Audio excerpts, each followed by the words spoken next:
Prontinho, já está gravando. Hoje a gente vai trabalhar o tema enfermagem na terapia intensiva pediátrica. Eu coloquei esse número 1, porque esse tema vai ter continuação. Quando a gente trabalhar o neonato de alto risco, eu vou falar sobre o suporte básico de vida no neonato de alto risco.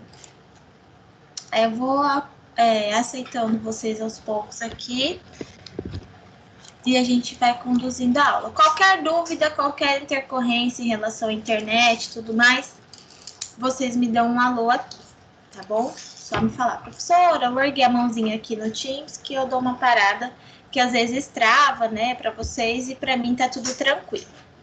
Então vamos lá, hoje a gente vai falar sobre a enfermagem na terapia intensiva pediátrica.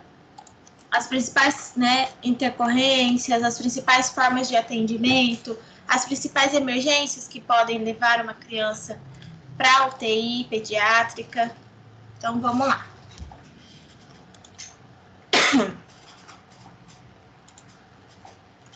A unidade de terapia intensiva pediátrica, né, é destinada aos cuidados de crianças gravemente enfermas e todas as crianças acima de 28 dias. Abaixo de 28 dias fica na UTI neonatal. Acima de 28 dias fica na UTI pediátrica. Então, não são todos os hospitais que dispõem de UTI pediátrica, né? Então, a depender do local, a criança vai ter que ser transferida de um hospital para o outro, dependendo do tipo de assistência que ela precisa. Por se tratar de uma unidade específica, é necessária uma equipe multiprofissional, coesa e em constante processo de educação permanente. Então, a UTI pediátrica é um local crítico, né? Um local que dispensa cuidados específicos à criança, já ia falar recém-nascido, que dispensa cuidados específicos à criança. Dessa forma, precisa-se de uma equipe multiprofissional, médico, nutricionista, psicólogo, fisioterapeuta, assistente social. Então, todas essas pessoas estão inseridas no contexto de atendimento dessa criança na UTI e da sua família também, né? E precisam passar por constantes educações permanentes. Vista a necessidade, né, de educação permanente dentro do setor, alguma deficiência de procedimento ou de conduta que precisa ser realizada. Então, o enfermeiro principalmente é o principal responsável pela organização dessa educação permanente de saúde. Então, ele precisa estar sempre atento às demandas que a clínica, né, as demandas que a UTI dispõe para que a gente consiga atender essas crianças da melhor forma possível. Então, sempre ficar atento na necessidade de educação permanente dentro do nosso setor. Isso é uma incumbência do enfermeiro. Dentre os principais procedimentos invasivos e os cuidados de enfermagem na terapia intensiva, podemos destacar os cuidados gerais, né, exame físico, banho, medicação, procedimento médico e de enfermagem, passagem de sonda, curativos, passagem de pique, cuidados ventilatórios, né, principalmente na UTI, tem muitos pacientes com suporte ventilatório, com ventilador mecânico, né, então precisa ter esse cuidado e esse conhecimento e suporte ventilatório. Os hemodinâmicos também, então sangue e derivados, saturação de oxigênio, pressão arterial, tudo isso precisa ser levado em consideração dentro de uma UTI pediátrica. Cuidados com os dispositivos, né? Sonda nasointeral, nasogástrica, o próprio catéter de inserção periférica, o PIC. Então, tem que ter cuidados com esses dispositivos e o próprio catéter, né? Abocate, o scalp, o próprio acesso venoso dessa criança.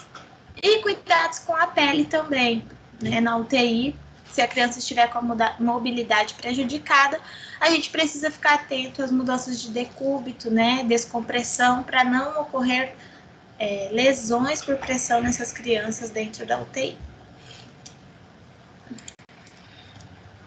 Os cuidados gerais, então, higiene, ou sinais vitais, perdão, higiene, conforto, mudança de decúbito. Durante os cuidados de rotina, o enfermeiro tem a oportunidade de realizar o exame físico e observar as alterações. Então, durante a passagem, né, da visita, desses cuidados de rotina, a gente já realiza o exame físico. Assim também em outras clínicas, não só na UTI pediátrica, mas especificamente aqui na UTI pediátrica, principalmente para não ficar manuseando, né, o paciente a todo momento, e isso provoca um desconforto. Então, você já vai passar a visita, já faz todos os procedimentos que precisam, exceto os procedimentos que são de horário, medicação, que aí é necessário manipular o paciente de novo. Mas o exame físico, banho, mudança de decúbito, você pode fazer na hora da passagem da visita e dar continuidade a esses cuidados, né, no decorrer do plantão. Procedimentos médicos são inserção de catéter venoso central, que só o médico pode fazer, o catéter de inserção periférica, o enfermeiro qualificado pode fazer, desde que ele tenha uma capacitação, mas o catéter central, somente o médico pode fazer. Drenagem de tórax, também é um procedimento estritamente médico, a inserção do dreno de tórax, né? O enfermeiro ele é responsável por assegurar a disponibilização e preparo dos materiais para esses procedimentos, assim como prestar os cuidados posteriores a esse procedimento médico. Os procedimentos de enfermagem mais frequentes, né, na UTI.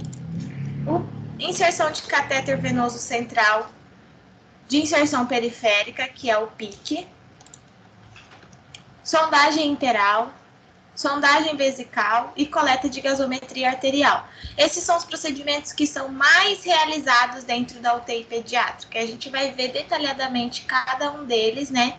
Claro que não dá para ver de forma todos os procedimentos, mas a gente vê os principais.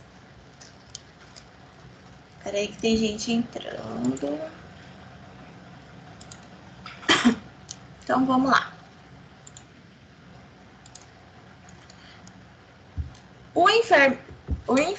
Opa! Calma aí, gente. Teve um errinho de digitação aqui.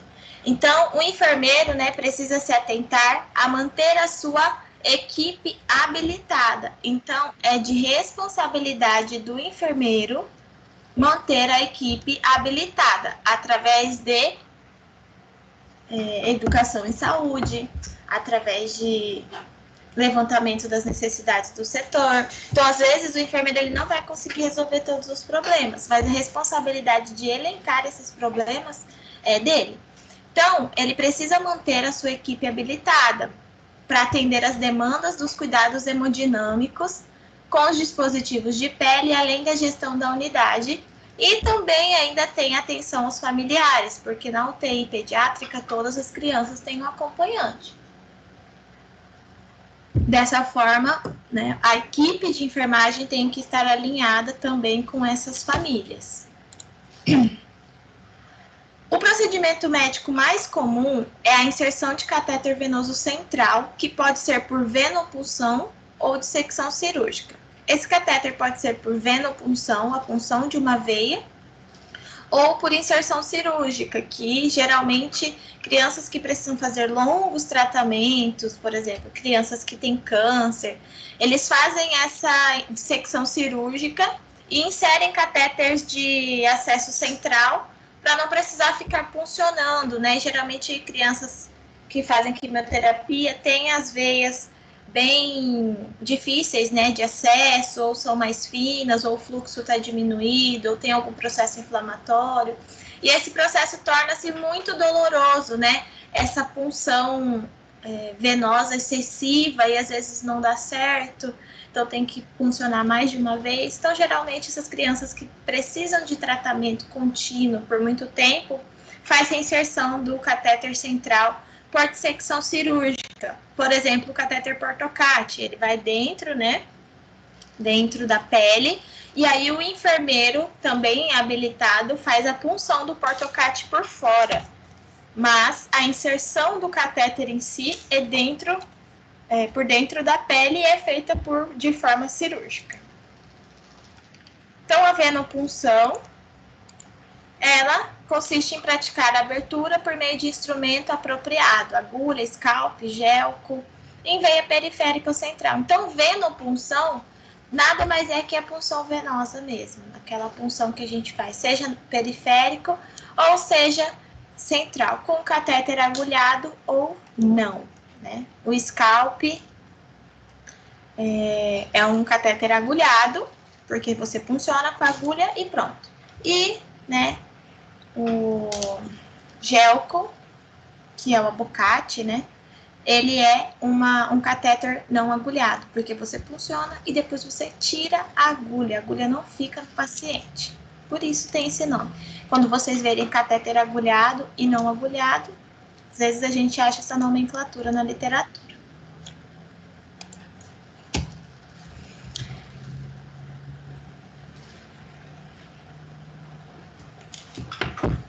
O catéter venoso central, ele tem muitas vantagens, né? Por permitir a infusão intravenosa de grandes volumes e solução com alta osmolaridade, ou de pH ácido ou básico, nutrição parenteral e drogas vasoativas. Então, o catéter, além de promover conforto, né, ainda possibilita a infusão de grandes volumes, mas só pode ser inserido pelo médico, esse catéter venoso central. O enfermeiro pode inserir só o de inserção periférica. Então, assistência de enfermagem nesse processo de inserção e cuidados com o catéter venoso central. Antes da inserção, o enfermeiro disponibiliza e prepara os materiais para o procedimento. Então, luva estéreo, touca, máscara, avental, antisséptico, né? O clorexidina desgermante ou alcoólica, ou álcool 70% que tiver disponível na unidade, campo cirúrgico e campo fenestrado, anestésico local, o catéter, seja monolumen ou duplo lumen, quem vai definir isso é o profissional que vai fazer o procedimento, que é o médico, a seringa, agulha, lâmina de bisturi, fios de sutura, soro, gás e curativo. Então, o procedimento em si é feito pelo profissional médico, né? Todos esses materiais são necessários para realizar essa punção de catéter central. Durante a inserção, o enfermeiro deve observar as possíveis intercorrências cardíacas, ficar atento ao monitor multiparâmetros, né? Esse monitor, ele ajuda muito na monitorização dos sinais vitais, da pressão de oxigênio. Monitorar através do monitor multiparâmetro lá, ou um oxímetro de pulso também pode ser colocado. Deixar a equipe preparada para uma eventual emergência com uma parada cardiorrespiratória. Então, sempre que estiver fazendo a inserção do catéter, deixar o carrinho de emergência por perto, né? Para que, se houver necessidade, já fazer essa ressuscitação, já iniciar, né, o processo de ressuscitação cardiopulmonar. Depois da inserção desse catéter, o enfermeiro deve verificar, junto com o médico, a radiografia de tórax e verificar se o catéter está central. Ele tem que estar posicionado na veia cava superior. Agora a gente vai lembrar lá da anatomia, sabe? A veia cava superior que entra lá no coração. Vamos lembrar da anatomia cardiovascular. Então, o catéter central, ele tem que estar na veia cava superior. Dessa forma, só é comprovado através do raio-x, porque na inserção, claro, faz-se todo o processo de mensuração para a inserção desse catéter, mas a comprovação mesmo é por meio de um raio-x. Certificar-se de que o curativo esteja fixo e que o sistema de infusão esteja conectado de forma segura para evitar contaminação. Então, geralmente, o curativo de um catéter central é um curativo transparente. Ele parece um filme, né? É um curativo, parece um plástico filme que tem fitas em volta, né? Para aderir esse plástico filme. Ele deve ser preferencialmente transparente para observar sinais flogísticos, né? Sinais de infecção na inserção desse catéter. E existem curativos dessa forma, transparentes, né? Que precisam ser trocados a cada 7 dias. Então, eles criam uma película na pele bem protegida, e aí você consegue observar se tem sinais flogísticos na inserção desse catéter ou não. E aí a necessidade de tirar o curativo, né, para fazer a limpeza, antisepsia, ou não também. Alguns curativos duram até 7 dias sem precisar ser retirado. Por isso, na hora que a gente faz o curativo em um catéter de inserção central, a gente coloca a data no próprio curativo. Uns já vem com algum espaço, outros não, mas coloca a data no curativo para que, né, fique registrado o dia, não só no prontuário, mas também no próprio curativo do paciente, o dia que foi realizado aquele curativo para conduzir a troca no dia correto. Então, esse aqui é um catéter de inserção central, né, um catéter venoso central. Ele vai lá na veia cava superior e todos os medicamentos que são infundidos aqui vão direto para a área cardíaca. Então, não tem chance de erro, né? Medicamento endovenoso não tem chance de erro. Inclusive, eu já vi uma criança entrar em parada cardiorrespiratória por causa de um erro de medicação. A medicação era intramuscular e foi feita a medicação endovenosa por catéter central. Foi segundos, porque como já vai para o coração, né? Conforme o coração vai bombeando, esse medicamento se espalha de forma rápida no organismo. Segundos, e a criança entrou em estado de parada cardiorrespiratória por conta de um erro de administração de medicação. Então, precisa ficar atento. Aqui vocês podem ver nessa figura que tem um curativo. Esse é o tipo de curativo que geralmente a gente faz em catéter central.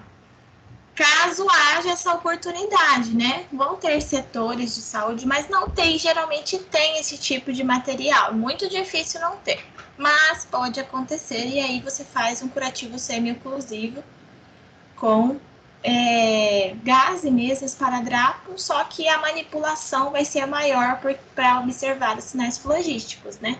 Dessa forma, manipula-se muito pouco o curativo, somente na hora da troca mesmo, porque ele já, como ele é transparente, a gente consegue visualizar o sítio de inserção desse catéter para saber se ele está com sinais flogísticos ou não.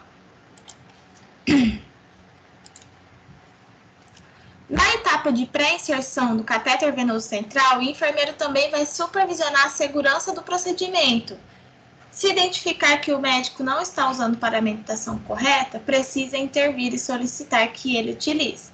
Enfim, né? Precisa intervir numa situação que aparentemente é óbvia, mas que às vezes acontece, né, de algum profissional, nesse caso o médico que faz a inserção desse catéter, não está paramentado de forma adequada e a gente precisa intervir, né? E porque é um procedimento muito invasivo e a criança já está numa UTI, já está numa situação crítica, né? Qualquer bactéria, qualquer contaminação ou sujidade que essa criança tiver contato, vai piorar o quadro clínico dela. Então, por isso, precisamos também estar atento. O enfermeiro, né, tem que ser, brinco que tem que ser igual mosca. Tem olho ao redor da cabeça, porque tem que ver tudo, saber de tudo e dar conta de tudo. O ideal é que exista um protocolo, né? Cada instituição geralmente faz o seu protocolo ou utiliza protocolos já validados. E que a auditoria de inserção seja parte desse processo, como um elemento que garanta a qualidade do procedimento. Então, quando você tem um manual de normas e rotinas, ou um procedimento operacional padrão, ou um protocolo, isso facilita com que seja feita a vistoria, né, desse procedimento, para garantir que ele sempre tenha qualidade, né, para garantir que seja livre de dano para esses pacientes. Então, é ideal que se tenha um protocolo. Se a instituição não tiver, ela precisa adotar um protocolo já validado. Isso também é possível. A gente adota o protocolo de tal instituição. Isso é possível. No entanto, essa instituição precisa dispor de um protocolo para a inserção desse catéter. Assim como para outros procedimentos mais complexos também, é ideal que se tenha um protocolo, tanto para enfermeiros, quanto para médicos, fisioterapeutas, nutricionistas, para que tudo seja feito com menor dano a esses pacientes. Peraí que tem gente entrando, deixa eu aceitar aqui. E o dreno de tórax, então? Qual que é o cuidado, né? Esse procedimento é realizado nos casos de pneumotórax, né? Ar na cavidade torácica, ou hemotórax, sangue na cavidade torácica. Pode ser resumido, tá? Que eu não sei se vocês já tiveram urgência e emergência, mas essas intercorrências, né, vão ser abordadas com bastante detalhe na urgência e emergência. Então, pode ser realizado em qualquer unidade do hospital, mas é mais comum na unidade de terapia intensiva. Faz a inserção, né, como se fosse um cano mesmo. Vou pegar aqui para ilustrar. Como se fosse um cano que se insere no tórax do paciente. E fica uma mangueirinha mesmo para drenar o conteúdo de dentro do tórax. E fica imerso, né, em uma solução aquosa para conseguir, por osmose, puxar esse líquido intratorácico. Então, antes da inserção do tórax, né, pré-drenagem, antes de começar a drenagem propriamente dita, o enfermeiro vai disponibilizar os materiais, né, vai verificar a disponibilidade dos materiais específicos para a inserção do dreno. Então, campo cirúrgico, anestésico, seringa, o próprio dreno de tórax, lâmina de bisturi, fio de sutura, enfim, todos os materiais necessários para que esse procedimento seja realizado. Durante, né, essa drenagem, o enfermeiro deve observar possíveis intercorrências, hemorragia, arritmia, tem gente entrando. Ficar atento aos sinais vitais, monitorar através do monitor multiparâmetros e o oxímetro. Então, os procedimentos, em sua maioria, né, eles, durante a inserção do procedimento, durante a realização do procedimento pelo profissional médico, o enfermeiro fica atento às questões de segurança, né, do paciente, as questões de sinais, atenção aos sinais vitais, seja pelo monitor multiparâmetro, seja pelo oxímetro de pulso. E sempre preparar para uma urgência. O paciente que está na UTI, ele já tem um quadro clínico instável. Então, qualquer procedimento invasivo pode gerar uma intercorrência, uma parada cardíaca. Então, a equipe precisa estar preparada. Não na hora que acontecer a parada que vai procurar onde está o carrinho, se está com lacre, se o carrinho está conferido, se não está. Então, ele precisa sempre estar conferido e lacrado. Após uma parada cardíaca, se possível no mesmo dia ou no outro dia, já confere o carrinho de emergência para repor as medicações necessárias e já lacra ele de novo.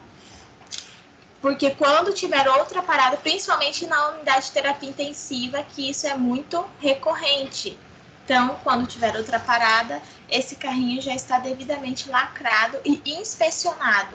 Se o carrinho de emergência estiver aberto, provavelmente vai estar faltando algum medicamento. Então, na hora da parada cardíaca, você vê que está faltando algum medicamento, é complicado. Então, também é importante ver medicamentos e insumos, né? Catéter de inserção, soro, ringer lactato, soro fisiológico, né? Esparadrapo, enfim. Ver se os materiais que tem nesse carrinho de emergência estão dentro do prazo de validade também. Isso é muito importante, porque às vezes fica muito tempo sem usar e aí o prazo de validade acaba. E o paciente já está em estado crítico. E aí já pensou em fundir um soro vencido? Uma medicação vencida, né? Então, precisa estar atento a esses itens também. Então, após drenagem, observar se o dreno está bem fixo. O dreno é fixado, né, na parede do tórax através de um fio de sutura, através de pontos, né, de sutura. E o curativo aderido? O curativo de dreno é um curativo oclusivo compressivo. Então, você vai fazer um curativo, geralmente ele é bem extenso, né? A inserção do dreno tá, por exemplo, aqui. Não deu certo esse exemplo, galera. Tá aqui o dreno e você vai fazer um curativo oclusivo em toda a sua... toda a parte, né? Da costela aqui do paciente onde esse dreno foi inserido. Pode usar esparadrapo sem dó, ele precisa ficar bem fixo e oclusivo. E quando esse paciente for tomar banho, esse curativo precisa ser trocado todos os dias. Observar se a pinça do dreno está aberta e se o selo d'água está oscilante. Então, a pinça, né, o dreno, quando ele é inserido, ele é pinçado. É uma mangueirinha, então ele é maleável. Ele é duro, mas ele ainda consegue ser pinçado. Após a inserção desse dreno, a gente precisa abrir essa pinça, né? Às vezes, a pinça vem no próprio dreno, a depender da marca. Se não, vai estar com uma pinça cirúrgica que a gente tem que tirar, né? Para começar a drenar esse líquido. Observar o selo d'água. Então, o selo d'água deve estar 2 centímetros abaixo da ponta distal do dreno. Então, a gente tem, por exemplo, o frasco aqui. Eu vou improvisando com as coisas que eu tenho aqui em cima. O frasco, e aí o dreno ele tem que estar dentro desse frasco, não tá focando, 2 centímetros, tá? Dentro da água desse frasco, 2 centímetros. Mas claro que o frasco, ele é transparente. Então, supondo que aqui é o selo d'água do dreno. Então, esse caninho do dreno, ele tem que estar cerca de 2 centímetros dentro desse selo d'água. Troquei aqui. Dentro do selo d'água para conseguir, como se ele fosse sugar, né, a quantidade que está dentro do tórax do paciente. Então, verificar se, né, se a parte distal do dreno está a 2 centímetros dentro desse selo d'água, se esse selo d'água oscila. Conforme vai drenando a quantidade, se for sangue, por exemplo, esse selo d'água ele vai aumentar, né? Porque a água vai se diluir, né? O sangue vai se diluir na água e o selo d'água vai aumentar. Por isso que quando a gente coloca esse dreno, né? Esse suporte para o dreno, não é suporte. Quando você coloca esqueci o nome, gente. Esse recipiente para drenagem, você precisa observar aonde estava a água quando você colocou. Marca com uma caneta própria ou com esparadrapo, porque conforme for drenando, ele vai enchendo e você vai fazer o débito do dreno, né? Então, para monitorar, no caso de hemotórax, a quantidade drenada. Então, como é que você vai monitorar a quantidade drenada? Sabendo a quantidade que você colocou de água. Então, precisa ficar atento, marcar, né, no próprio recipiente ou no prontuário. Tem os recipientes que já são graduados, você pode marcar também no prontuário que foi inserido tantos ml de água, mas recomendo também colocar uma fitinha de esparadrapo bem fininha para marcar onde estava a água e ver, né, o débito de drenagem, que é o que tem a mais aí para quantificar essa drenagem. E trocar o selo d'água conforme uma vez ao dia, conforme prescrição médica ou uma vez ao dia, né? Então, todos os dias trocar no mesmo horário para você fazer o débito da drenagem desse conteúdo torácico. A ventilação mecânica também é um procedimento feito na UTI pediátrica. Os pacientes com insuficiência respiratória precisam de um ventilador mecânico e para que isso ocorra, eles precisam ser entubados ou intubados, tá? Intubação é a mesma coisa, são sinônimos. Não tem um que está errado e um que está certo. Então, eles precisam ser entubados porque tem insuficiência respiratória. A intubação orotraqueal é a introdução de um tubo na traqueia com o objetivo de realizar a ventilação artificial. Então, a gente tem o pulmão, né? Lá o pulmão tem a traqueia, aí se divide para os brônquios, dos brônquios, bronquíolos, na ponta dos bronquíolos, os alvéolos. Tudo isso são estruturas que vão ser responsáveis pela captação do ar, transformação trocas gasosas, né, transformação dos gases e emissão de novo. Se esse paciente está com insuficiência respiratória, algum mecanismo está prejudicado. Então, precisa fazer uma via de ventilação artificial, porque o pulmão desse paciente não está conseguindo ventilar.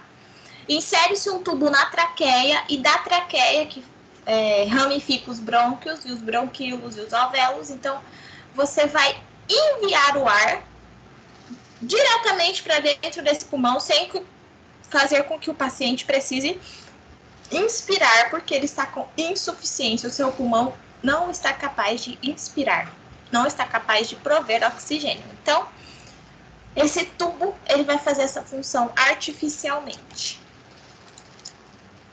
Antes da intubação, disponibilizar os materiais, né? Touca, máscara, tubo endotraqueal, lâmina e cabo de laringoscópio. Importante, no carrinho de emergência também verificar se o laringoscópio está funcionando. Alguns, né?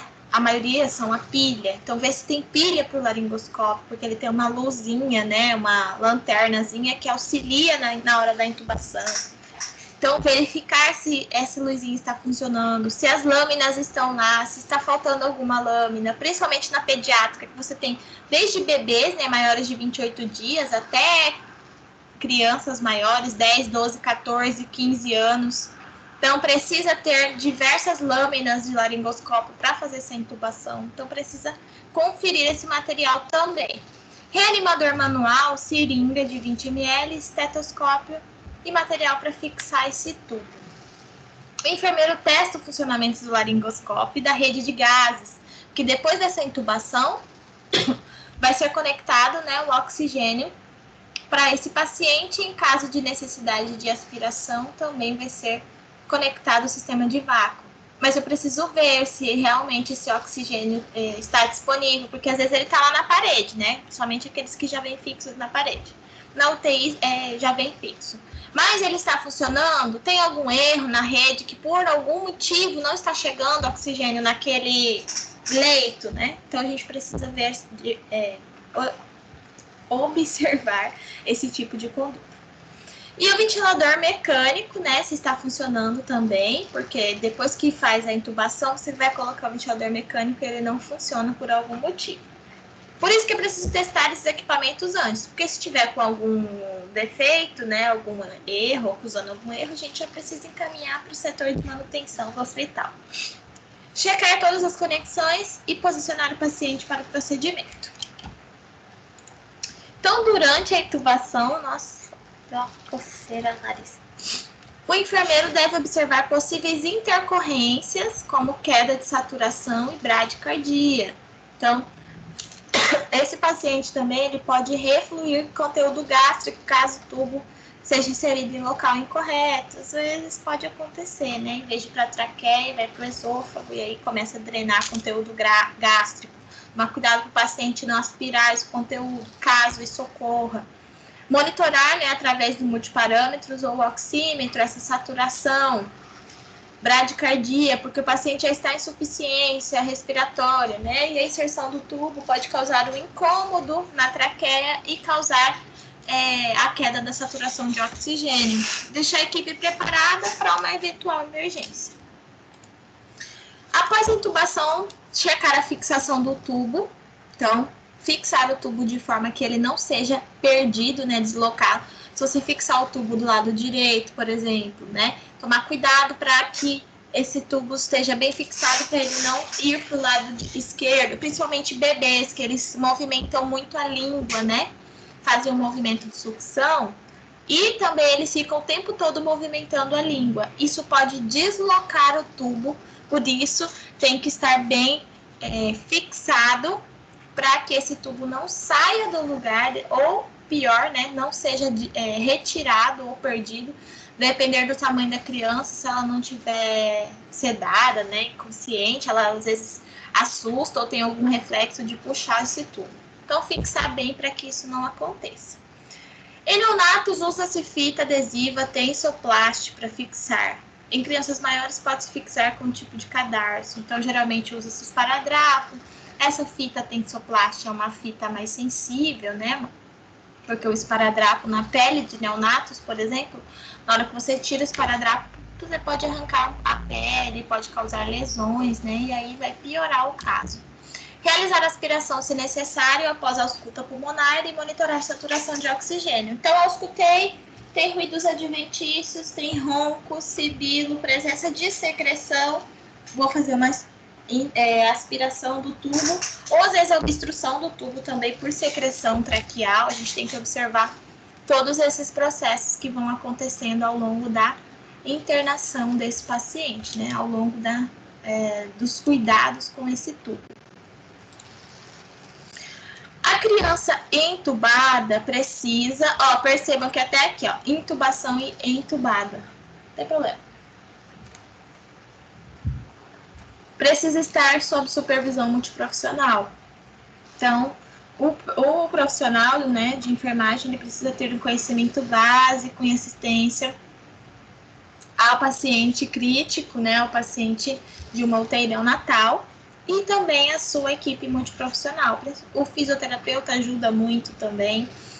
O nutricionista, no caso da inserção da dieta, mas o fisioterapeuta para respiração é o que mais auxilia o enfermeiro com os processos de cuidado com o tubo orotraqueal. O enfermeiro coleta a gasometria arterial e avalia junto com a equipe resultados da ventilação mecânica. Então, a gente vai falar da coleta de gasometria arterial, que é feita por punção em uma artéria, né? E através dessa coleta sai todos os exames, sai todos os resultados de ácidos básicos, né? Em relação ao sangue. E para saber se está tendo uma ventilação adequada ou não. Quando a ventilação não está adequada, geralmente há acúmulo de ácido no sangue, né? E na gasometria sai uma acidose metabólica. Então, os níveis de ácido no sangue estão alterados, geralmente por conta da insuficiência respiratória. Então, se mesmo após a inserção do tubo esse quadro não melhorar, pode significar que esse tubo não está no local correto ou que a quantidade de oxigênio não está sendo suficiente, pode ser N fatores. O enfermeiro avalia através do exame físico, da ausculta pulmonar e verifica a necessidade ou não de aspiração endotraqueal, né? Então, de acordo com a quantidade de secreção produzida pelo pulmão dessa criança. Avalia as condições de fixação, então, do tubo.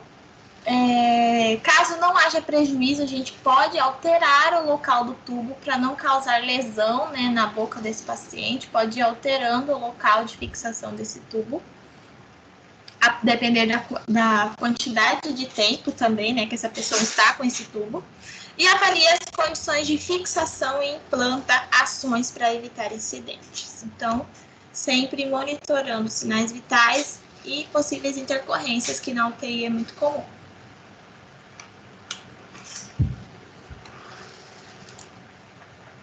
Principais fármacos utilizados na UTI são principalmente drogas vasoativas, que são substâncias que apresentam efeitos vasculares periféricos, pulmonares ou cardíacos.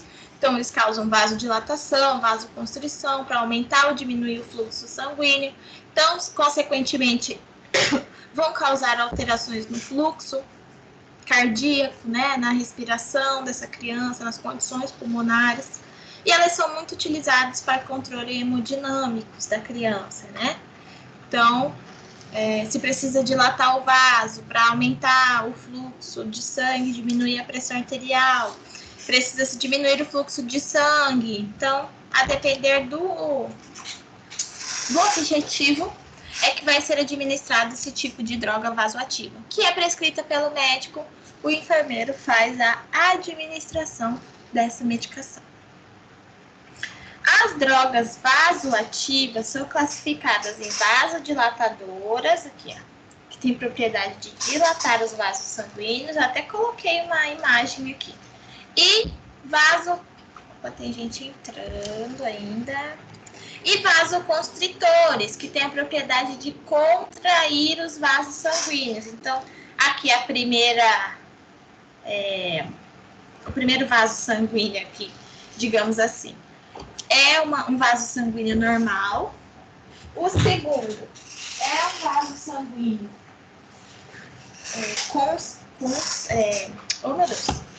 contraído. E o terceiro é um vaso sanguíneo dilatado. Mais ou menos isso que essas drogas fazem no organismo. As drogas vasoativas são indicadas para situação de hipotensão arterial sem resposta ao volume. Então, teve hipotensão arterial, infundiu o volume, funcionou uma veia calibrosa, infundiu o volume, soro fisiológico, por exemplo. E mesmo assim, essa pessoa não retornou à pressão estável, geralmente são indicadas drogas vasoativas, né? Para aumentar essa pressão arterial. Senão a pessoa pode ter uma parada cardiorrespiratória por insuficiência de sangue circulante. Choque séptico também e choque cardiogênico. Então, são situações que necessitam de infusão de drogas vasoativas. A administração deve ser por via intravenosa em catéter venoso central, de ação rápida, né? O catéter venoso central é ação imediata. Via exclusiva para a medicação, deve ser infundida em bomba de infusão e a criança deve estar monitorizada com monitor multiparâmetros. Para caso haja alguma intercorrência, os profissionais podem atuar, né, mediante essa intercorrência para auxiliar na reversão do quadro. A administração deve ser exclusivamente... Opa, já tem aqui, né? Acho que repetiu o slide. Sorry. Então, as principais drogas vasoativas são só exemplos, né? A gente não consegue colocar a função de cada uma, a forma de atuação, né, dentro do organismo, mas vocês, inclusive, podem pesquisar, tem no AME, não sei se vocês têm o AME, que é medicação e enfermagem, tem na internet também, vocês vão achar protocolos que falam dessas medicações. São exemplos: adrenalina, dopamina, noradrenalina, dobutamina e milrinona. Então, são alguns exemplos de drogas vasoativas utilizadas principalmente em situações de urgência e emergência. Os principais procedimentos invasivos, então, relacionados à enfermagem são inserção de sonda interal, inserção de sonda vesical, inserção de catéter venoso central de inserção periférica, que é o PIC, e coleta de gasometria arterial. Então, esses são os principais procedimentos que o enfermeiro vai fazer dentro de uma UTI pediátrica. A sondagem interal. Trata-se da inserção da sonda para administração de nutrição e medicamentos. A sonda é inserida por via nasal ou oral e fica posicionada na primeira porção do intestino delgado, no duodeno. Primeiro, né, ela vai para dentro do estômago e depois, através da gravidade, ela vai para o duodeno, automaticamente. Ela precisaria, né? E os materiais que a gente precisa para inserir essa sonda são luvas de procedimento, apesar de ser um procedimento invasivo, não necessita de luva cirúrgica, né? Luva estéreo. A sonda interal, a depender do tamanho da criança, você vai escolher a sonda. Seringa de 20 ml para fazer os testes. Xilocaína gel para lubrificar essa sonda. E estetoscópio para fazer a ausculta no teste que a gente faz de inserção dessa sondagem, e fita para fixação dessa sonda na parte externa. Então, primeiramente, você vai realizar a medida. Como que é feita a medida dessa sonda? Você vai realizar a medida seguindo a sequência: nariz, orelha, apêndice chifoide. Então, sequência Knox: nariz, orelha, apêndice chifoide. Nariz, orelha, chifoide. Pensa assim: nariz, orelha, chifoide. Então, você vai medir nariz, orelha, geralmente no lobo. Ai, não posso tirar porque tá o microfone. Então, vamos desse lado. Nariz, orelha, lobo da orelha, geralmente. Essa pontinha seja segura. E apêndice tifoide? O apêndice tifoide fica abaixo, né, acima, perdão, da região epigástrica. Você faz a palpação e já consegue. Gente, tô me embolando tudo aqui com esses pontos. Para explicar para vocês. Então, apêndice tifoide, vocês lembram onde fica, né? Geralmente a sonda tem uma pontinha, que no caso esse aqui é meu fone de ouvido, mas tem uma pontinha, você descarta essa pontinha e faz a medida nariz, orelha, tifoide. Hora que viu o apêndice tifoide, você faz uma marcação, ou com uma caneta específica, ou com um pedacinho de esparadrapo, você marca essa medida que você fez na sonda. Aplica um pouco de xilocaína na ponta dessa sonda, lubrifica, como se fosse a sondagem vesical, na hora da lubrificação da sonda com xilocaína. Escolhe uma das narinas ou a boca, geralmente utiliza-se a narina, porque a boca já vai estar com o tubo, ou não, mas precisa estar livre para o tubo, então geralmente a gente faz essa sondagem pelo nariz. Escolhe uma das narinas e vai inserindo essa sonda cuidadosamente até a marca que você fez, que foi a marca da nossa medida.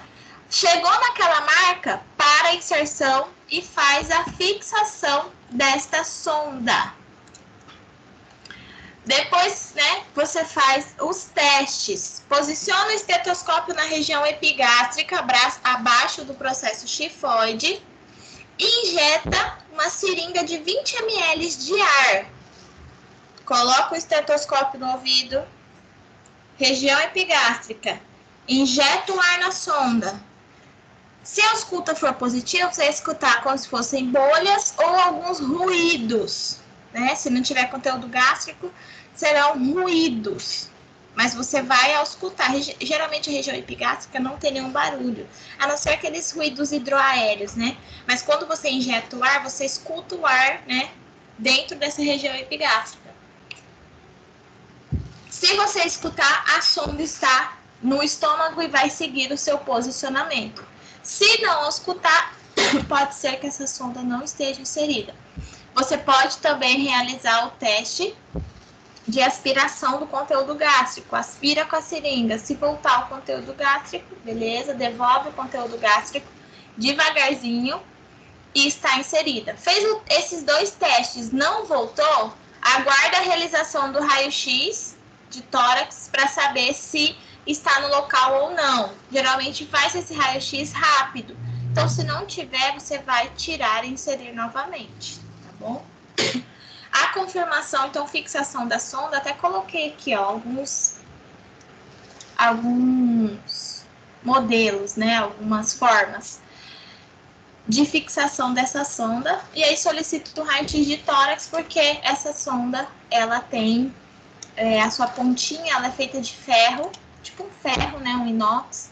E aí você consegue verificar no raio-x só a pontinha da sonda. Aqui tem, ó. Avaliar o posicionamento da sonda e liberar para utilização. Aqui, ó, não sei se vocês conseguem ver nessas figuras, tem um traço, né? Alguns lugares... Desculpa, gente. Ai, você fica falando demais, né? Posso ver.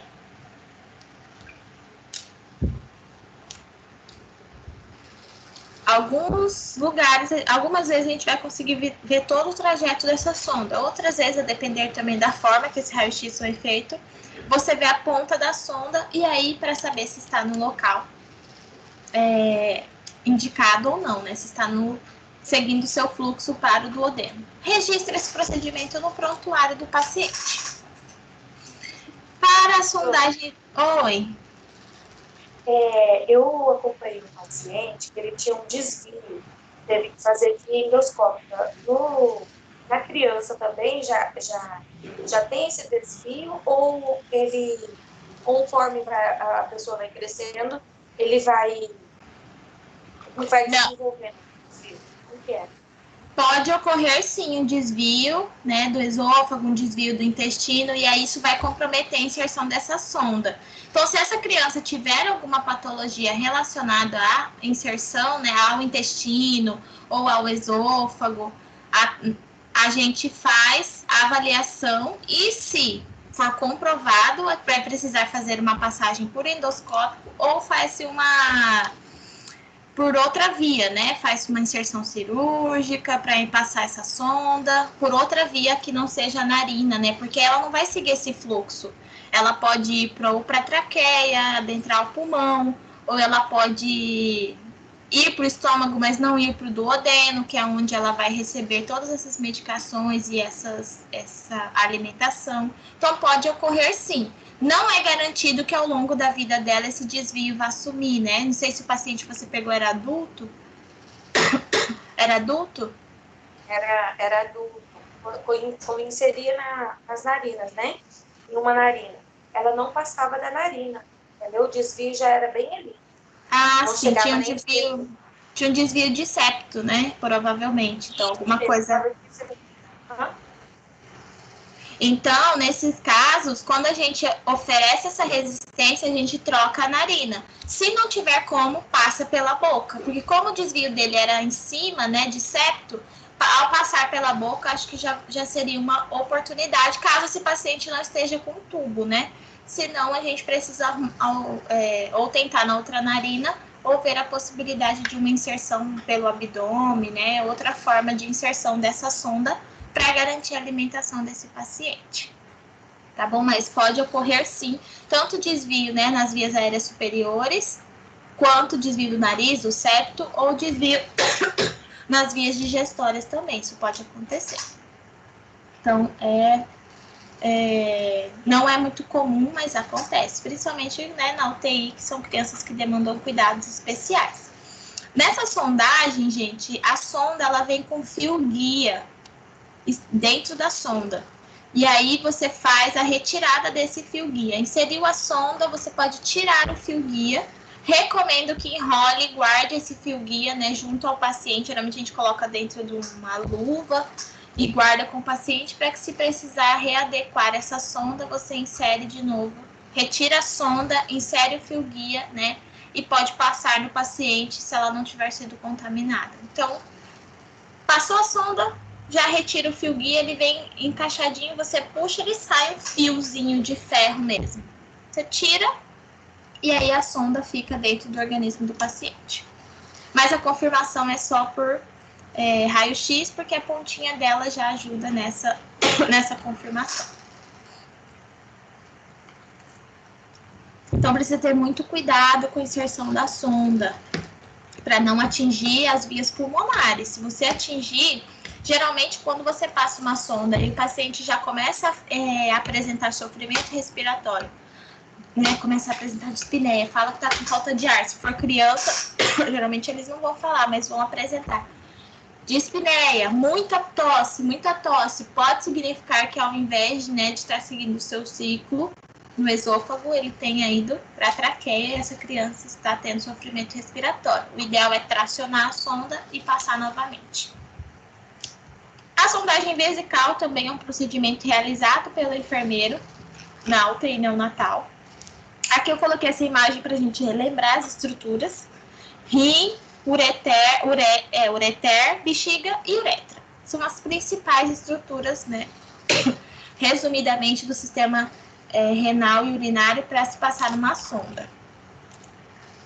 Então, a sonda vesical é a inserção de uma sonda na uretra, que vai até a bexiga, que tem até uma figura, com o objetivo de drenar e controlar a diurese. Então, drenar, além de tirar, né, esvaziar essa bexiga, controlar a diurese, realizar balanço hídrico, que é muito comum na unidade de terapia intensiva. O que a gente vai precisar?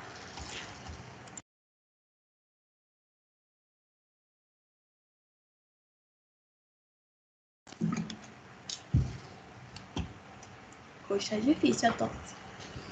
Vai precisar de luvas de procedimento, luva estéreo, touca, máscara, né, materiais de proteção individual, clorexidina, o desgermante ou aquosa, campo cirúrgico fenestrado, sonda Foley, bolsa coletora, xilocaína em gel, né, xilocaína gel. Na verdade, é tudo junto aqui. Geralmente, esses materiais aqui, eles já vêm, exceto as luvas, touca e máscara, eles já vêm pronto num pacote de cateterismo, né? E você pega a sonda de acordo com o tamanho necessário. Kit sondagem vesical, né? Bandeja com pinça, com barrim, seringa de 20 ml e água destilada para insuflar o balonete. A sondagem não é diferente, a sondagem vesical infantil não é diferente da adulta. Tem os mesmos princípios. Não pode contaminar de jeito nenhum, principalmente, né? Numa unidade de terapia intensiva, você vai levar sujidade para esse paciente, pode levar uma infecção. Então, realizar a higiene íntima com clorexidina, realizar a antisepsia do meato urinário também, com clorexidina aquosa, né? Ou com soro, que seja, porque não pode passar sabão, né? Nada degermante, nada que tenha detergente para fazer espuma no meato urinário, porque pode adentrar, né? Nessa cavidade e causar alguma irritação. Aqui, eles fazem essa, né? O livro didático de vocês, traz esse procedimento de higiene com a luva de procedimento. Mas, né? Caso só tenha a outra luva, geralmente tem de procedimento, mas ao depender da velocidade da ação, da necessidade, a gente faz só com a luva estéril, igual vocês aprenderam em fundamentos, de segurar o membro, fazer essa limpeza com a pinça, né? Essa higienização, e depois fazer a passagem da sonda. Então, pode ser feita com luva de procedimento também. Colocar o campo fenestrado, deixando somente os genitais à mostra. Então, tudo isso a gente já vai, é igual ao do adulto. Testar o balonete da sonda, injetando água destilada no dispositivo e depois desinflando. Então, conectar a agulha, aspirar água destilada, tirar a agulha, conectar na sonda, testar esse balonete. Insuflou, tá vazando? Não, retira a água destilada para conseguir inserir essa sonda. Lubrifica a ponta da sonda com a xilocaína gel e começa a fazer a introdução da sonda até o fim. Até o fim. Vou repetir, vou fazer até o neologismo. Vou repetir de novo. Até o fim. Por que eu estou falando isso, gente? Porque na hora que você vai insuflar esse balonete, se ele estiver na uretra do paciente, isso vai causar uma lesão na uretra. Relatos de vida. Certo dia, estávamos passando uma sonda em um adulto, que é o mesmo procedimento que a criança. Na inserção dessa sonda, foi inserida a sonda até o fim e essa sonda retraiu e aí foi-se insuflar o balonete. Na hora de insuflar, relataram, está com resistência. Orientado. Retrai a sonda, insere novamente ou insere mais a sonda.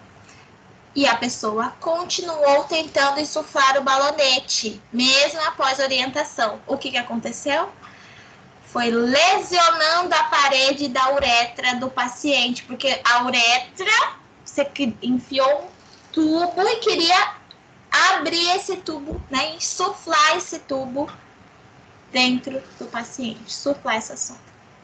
Resultado, a pessoa não conseguiu insuflar e ela falou, vou retirar a sonda agora então para reinserir. A hora que ela retirou, foi sangue para todo lado, porque havia lesionado a parede da uretra do paciente. Até controlar o sangramento e verificar a necessidade de que esse paciente não precisaria de uma cirurgia de emergência com o urologista, foi inserida a sonda novamente, sem grandes intercorrências. Mas percebam, se houver resistência, provavelmente essa sonda não está dentro da bexiga. Retrai e insere novamente. Se ela for saindo, vai sempre inserindo. Segura a ponta dessa sonda rente à genitália da pessoa para você insuflar o balonete. Após insuflar o balonete, você vai soltar a sonda e dar uma leve retraída, bem leve, porque você vai sentir, né, a resistência dessa sonda, porque o balonete está insuflado e não vai deixar ela voltar. Então, sempre insiram a sonda até o fim até o fim para depois insuflar esse balonete, tá bom? Para não causar lesões nas paredes da uretra. Então, isso pode acontecer, né? Às vezes por pressa, por desconhecimento mesmo, ou por nervosismo, tudo bem. Mas a gente tem que seguir a técnica correta de inserção até o fim dessa sonda, ok? Fica a dica. Conecte a bolsa coletora no sistema fechado, né?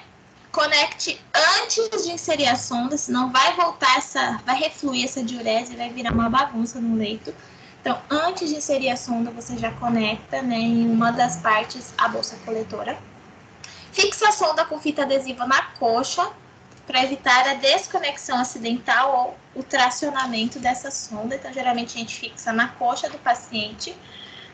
Se for homem, né, menino, no caso da pediatria também, verificar se o órgão genital não ficou retraído, não ficou torto, né, deixar ele mais maleável para que esse paciente não faça a tração da sonda para conseguir uma posição de conforto. Realizar registro do procedimento no prontuário, inclusive já da característica da diurese drenada. A inserção de PICC, que é um catéter de inserção periférica, catéter central, né?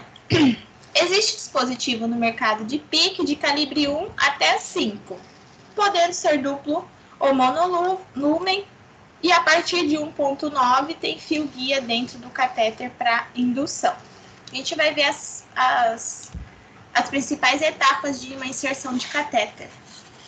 É importante que para inserir esse catéter, o enfermeiro precisa ter uma capacitação específica. Aqui em Cuiabá, eu acredito que tem instituições que ofereçam curso de inserção de PICC, acho que tem sim. E você precisa desse certificado para inserir. Então, PICC é uma sigla em inglês. Vamos ver se eu vou conseguir ler. O que vocês acham? Vou virar meme? Vamos lá. Periphery Inserted Central Venous Catheter. Chique. Viu? Chique o nome. É por isso que chama PICC, né? Porque o nome em inglês, né, é um catéter central de inserção periférica. Então, não tem relação com a sigla, mas a sigla é em inglês. É só uma curiosidade para vocês verem passar vergonha mesmo falando inglês. Então, a técnica mais comum é por venopunção. Faz-se a punção através de um guia, depois insere o PICC, né, o catéter central, e tira-se esse guia. Mas também tem disponível a inserção guiada por ultrassom. Sonho, né? Inserção, você vai inserindo o PICC e acompanhando a sua evolução através de um aparelho de ultrassonografia. Após a mensuração, preparo do paciente e paramentação, funciona-se a veia de escolha com o indutor, que é como se fosse um catéter agulhado. Como se fosse um catéter agulhado. Como se fosse um catéter agulhado. Retira-se a agulha do indutor, ó, como se fosse um abocate, catéter, né? Com a pinça, introduz-se delicadamente. Então, você pega uma pinça, né? O quanto é delicada a inserção desse PICC. Não é com a mão, assim, que você vai inserindo. Você pega uma pinça, não tem pinça, vamos supor que isso aqui é uma pinça, e você vai inserindo com a pinça na veia desse paciente aos poucos.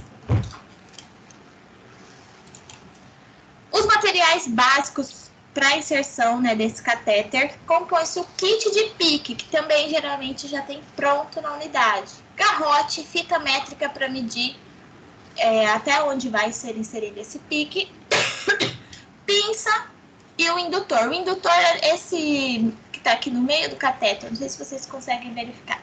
Tem o catéter em volta, que é, né, parece até uma sonda, mas é um catéter. E no meio tem um indutor. Após a inserção, realiza-se o curativo conforme o protocolo da instituição. Então, geralmente realiza-se um curativo com gás e fita adesiva porosa. E após 24 horas, coloca-se um curativo com filme transparente. Então, novamente, o curativo com filme para visualizar a inserção desse catéter, para evitar, né, infecções, para observar sinais logísticos, enfim. Aqui é alguns exemplos de curativo. Nas primeiras 24 horas eu não achei nenhuma imagem que tivesse um curativo com gás, então coloquei esse de uma faixa nas primeiras 24 horas para evitar tracionamento do catéter, né, para proteger esse local de inserção. E após as 24 horas faz um curativo, então, com esse catéter, com esse curativo transparente. Percebam que bem em cima desse curativo transparente tem um espaço para escrever. É nesse espaço que você coloca a data e a sua assinatura, né? Aqui nesse com esparadrapo também é o ideal. Pode colocar no próprio esparadrapo e colar nesse curativo para quem vier, né, no próximo plantão, principalmente quem vai fazer a troca desse curativo é uma pessoa do próximo plantão. Então, quem vier para observar a data e a hora para fazer essa troca, né? A não ser que seja regime de 6 horas, aí é outra coisa. No caso de venopunção, ou seja, pela punção venosa, sem ultrassom, solicita-se a radiografia de tórax para confirmar o posicionamento. Então, aqui até tem uma radiografia de um pique. Já se for guiado por ultrassom, durante a inserção mesmo, você já consegue visualizar se esse pique está no local correto, porque você já foi olhando com o aparelho de ultrassonografia. A orientação mais importante do pique é que não se utiliza a seringa de 1 ml para fazer a inserção, né, desses medicamentos. Porque a seringa de 1 ml vai exercer uma pressão elevada.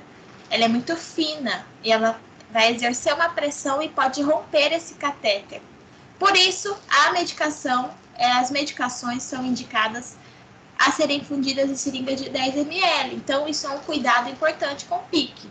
Eu não sei passar pique. Não sei, não posso passar, correto. Mas os cuidados de enfermagem também na inserção desses medicamentos, todas as pessoas precisam e devem saber.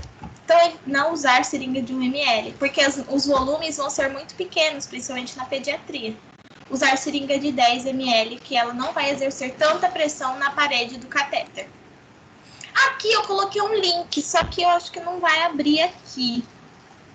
É um vídeo no YouTube, ele tem 11 minutos. O que eu vou fazer? Eu coloquei ele para vocês também, na unidade 4,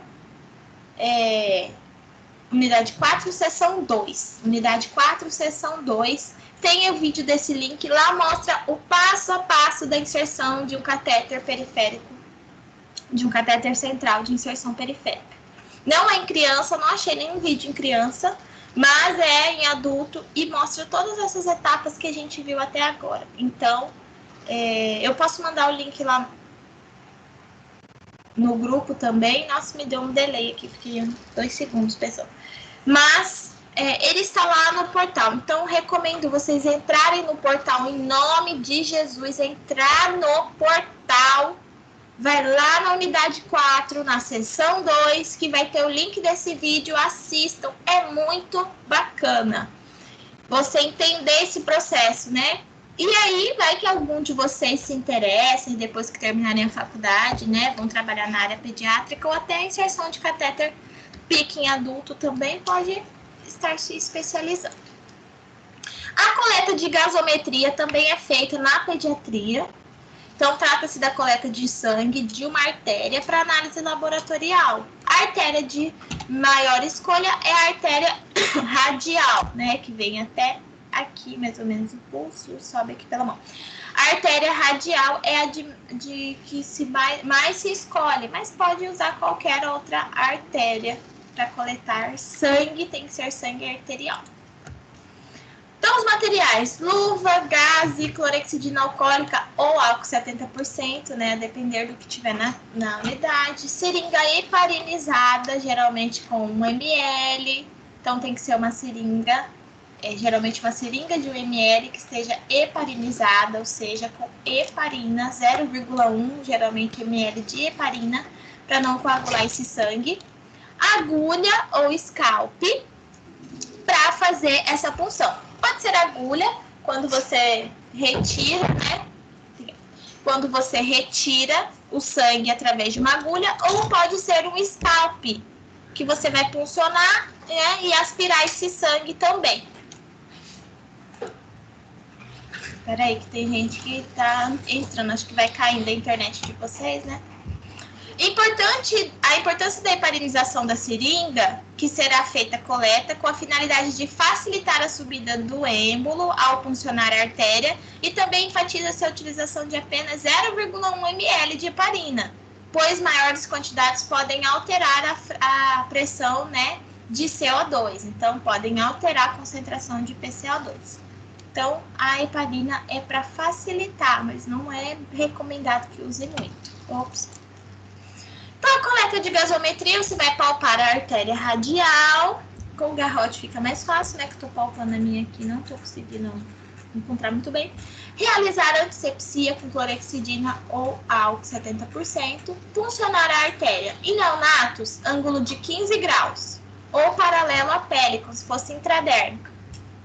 Em crianças maiores, né? Maiores de 28 dias, a depender do que? Da estrutura óssea, estrutura corporal, faz-se já um ângulo de 45 e 90 graus.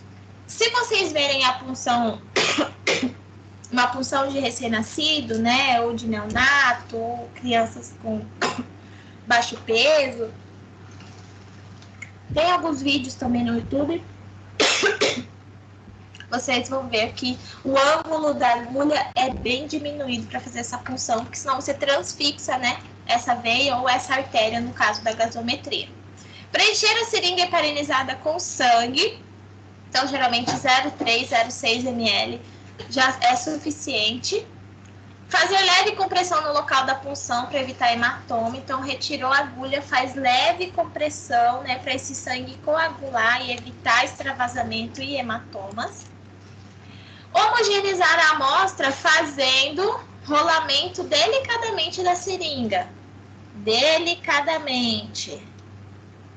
Rolamento, né? Geralmente assim. Não vai fazer dessa forma que você vai agitar o sangue e pode formar coágulos. Então, ou fazer a homogeneização do sangue também sem sacudir, né? Para esse sangue não coagular e você não perder a sua amostra e precisar funcionar novamente.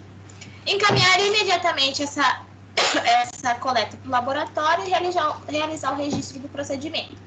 Geralmente os hospitais já têm esse laboratório, já faz-se a análise lá mesmo e no mesmo dia já tem o resultado. No pós-operatório, então, quais são os cuidados, qual é o papel da enfermagem no pós-operatório dentro da UTI pediátrica? Então, a UTI pediátrica também é uma unidade realizada para atender pós-operatório, né? Para realizar os cuidados pós-operatório de cirurgias de alto risco, como cardíacas, do sistema nervoso central, ou cirurgia torácica com toracotomia. Então, cirurgias que precisam de cuidados mais críticos, né? Mais específicos. Por possuir uma estrutura especializada, tanto tecnológica quanto humana, então a UTI é um dos setores que mais tem profissionais especializados do hospital, possui todos os recursos para prestar um cuidado integral voltado para a necessidade dessa criança no pós-operatório. Então, o enfermeiro ele precisa saber como a criança irá retornar do centro cirúrgico, qual a cirurgia que ele fez, quais são os cuidados dispensados para essa cirurgia, para promover, né, para planejar assistência de enfermagem a esse paciente e deixar todos os dispositivos e medicamentos e oxigênio, vácuo para aspiração e medicações, tudo de prontidão para quando esse paciente chegar. Mas para isso acontecer, você precisa saber qual a cirurgia que ele fez. O plano de alta na UTI pediátrica consiste em preparar a criança para continuar a sua reabilitação na enfermaria ou no domicílio. Então, a criança, às vezes, vai sair da UTI e vai para casa, ou ela vai sair da UTI e vai para a enfermaria e ainda continuar os cuidados dentro do hospital. Então, a partir desse momento, os responsáveis devem ser orientados sobre os cuidados. Né? Se for no hospital, é é um pouco mais tranquilo, porque a equipe dessa clínica vai também orientar esses pais. Se a criança for para casa com algum dispositivo, sonda enteral, né, para alimentação, ou o catéter venoso central que o médico inseriu, então precisa ter cuidados específicos. Então, precisa ser orientada quanto aos cuidados, né? Principalmente a sondagem enteral, se for para alimentação, fazer a lavagem da sonda após a alimentação, após a administração de medicamentos, não fazer infusão dessa alimentação de forma rápida, porque isso pode causar um desconforto, né, para essa criança. Procurar auxílio em caso de dúvida, procurar a unidade básica de saúde, né? Até a gente pode mandar um encaminhamento para essa unidade básica, realizar visitas domiciliares a essa criança para orientação quanto a esses dispositivos e trocar curativo, caso, né, a pessoa fez uma cirurgia, essa criança, trocar os curativos, identificar alterações de alerta e procurar atendimento.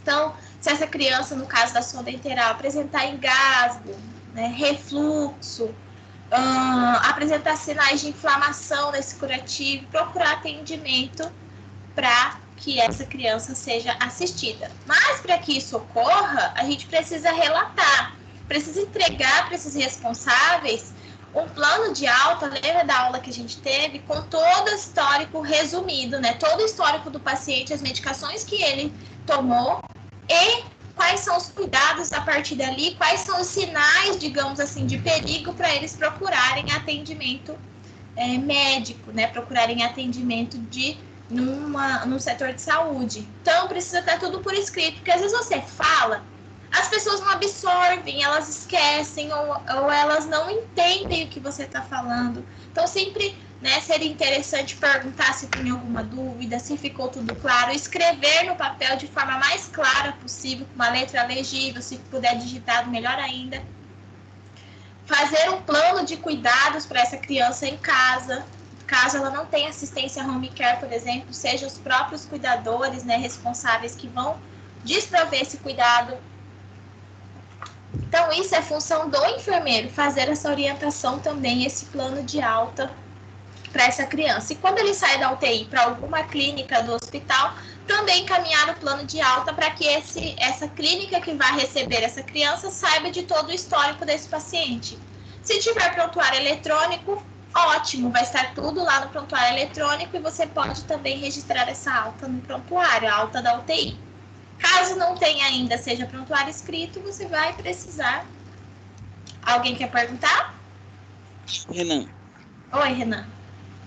No caso da inserção da sonda enteral, é necessário que o médico solicite o raio-x ou a gente, enquanto enfermeiro, realizou a passagem da sonda, a gente pode encaminhar ou pode esperar, tem que esperar o médico solicitar e tudo mais? Depende muito do protocolo da instituição. Geralmente, o próprio enfermeiro, ele pode solicitar esse raio-x justificando a inserção da sonda enteral. Tá bom? Geralmente, a gente pode fazer mesmo. Existem algumas instituições que, a depender do protocolo, você vai precisar pedir para o médico solicitar. Mas a maioria dos lugares, o próprio enfermeiro, ele tem autonomia, em caso de inserção da sonda enteral, de solicitar esse raio-x. Ah, tá. Obrigado. Aí justificando, né, que foi por causa da sonda enteral. Tem que justificar o pedido do exame, mas dá sim. Então, todo este papel educativo é essencial, parte do escopo de atividades diárias do enfermeiro. Então, é corrido? É corrido. Tem muita demanda? Muita demanda. Mas é necessário fazer esse plano de alta, porque isso vai ser diretamente... vai influenciar diretamente na recuperação dessa criança, principalmente a domicílio. Agora a gente vai ver algumas emergências que ocorrem, né, na pediatria, que podem levar a criança a uma UTI neonatal, a uma UTI pediátrica, dependendo do tipo de emergência, né, e necessitam de cuidados específicos e o enfermeiro precisa estar preparado para atuar nessas emergências pediátricas. Então, podemos entender como emergência uma situação que ameace a vida. Então, emergência é uma situação que ameaça a vida. exige assistência imediata para evitar complicações e o óbito dessa criança.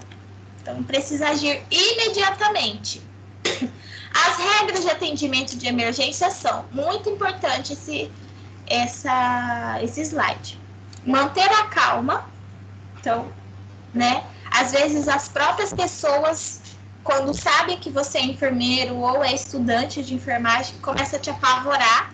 Manter a calma, pensar, tomar decisões seguras. Aqui até fala, não tente ser um herói. Então, se a cena, que avalie a cena e certifique de que está seguro. Se a cena não for segura, por exemplo, um carro pegando fogo, ele pode explodir. É muito complicado essa situação, porque ele pode oferecer um risco para o socorrista, né? Para a pessoa que vai prestar esse socorro. Então, manter a calma e tomar decisões seguras. Sinalizar o local, chamar a emergência, também é um atendimento pré-hospitalar. Então, às vezes a pessoa não sabe o que fazer naquele momento, então não intervenha. Sinalize o local, chame, né, o socorro, chame a unidade móvel de atendimento para fazer esse socorro a essa criança. Não permita que outras pessoas se tornem vítimas. Isole e sinalize o local e só atenda a vítima se o local estiver seguro. Por exemplo, um acidente numa rodovia. Você às vezes vai atender esse acidente e tem várias pessoas que querem ficar olhando, ou tem pessoas que não viram esse acidente e acaba atropelando as outras que estão olhando, ou acaba batendo nesse carro, sofrendo outro acidente. Então, você vai permitir, né, que mais vítimas sejam acometidas. Então, sempre sinalizar o local que tem essa ocorrência. Solicitar ajuda. Então, ligar, né, para o serviço de urgência. Primeira coisa que faz, liga para o serviço de atendimento de urgência, porque você não vai ter suporte avançado caso essa pessoa precise. Então, assim que você liga, o serviço já é avisado e já, né, manda um atendimento para aquele local, e aí você vai prestar o socorro, ou pede para alguém ligar que esteja perto de você, né, para ligar para o atendimento de urgência. Aborde a vítima se a cena estiver segura. Em caso de, né, a gente traz muito acidente, queda, porque em caso de engasgo, por exemplo, né, já não é essa situação tão próxima desse acontecimento. Então, as principais situações de emergências pediátricas são respiratórias, asma e bronquiolite, neurológicas, convulsões, queda, queimadura e hemorragia. Eu incluiria ainda aqui engasgos também, mas no suporte básico de vida, quando for trazer eu posso trazer o engasgo, que não tem no livro de vocês, mas eu trago como um conteúdo extra. Então, vamos ver algumas. As respiratórias. A asma, por exemplo, é uma doença inflamatória caracterizada pela obstrução das vias aéreas. Então, há uma inflamação das vias aéreas, né, principalmente dos bronquíolos. Lembra? Traqueia, brônquios, bronquíolos. Aqui, né, na pontinha desses bronquíolos são os alvéolos, que são responsáveis por essas trocas gasosas.